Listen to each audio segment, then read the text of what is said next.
මේ සීනියවරයිනේ. මොකක්දනේ හැමදාම කියනවනේ ගෙදර එන්න කලින් අඩුපාඩු බලලා කියන්න කියලා. මට දැන් ටිකකට කලින් අප්පා මතක්ුනේ. මහන්සි යනවා. උදේ ඉඳලා එක එකාට කඹරලා. මයි යන්න කියන්නේ. හෙට උදේ ඔයා වැඩට යනකොට බොන්න දෙන්න සීනි පොදක්වත් නැහැ.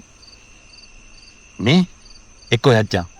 මම අද අපි නානය කඩේ කොත්තු වාඩියක් දාමු රැට. මෙහෙම මං තාම එඟපතුම උදලත් නෑනේ. ඔය වැඩිත් එක්ක නානට හරිද මොන බයනකෝ යව දැක්ක ගමන් අද නාන කියයි. ඒක අද ඔක්කොම ලස්සනට ඉන්නවත් අම්මා පුජි නෝනා. පව්වරි.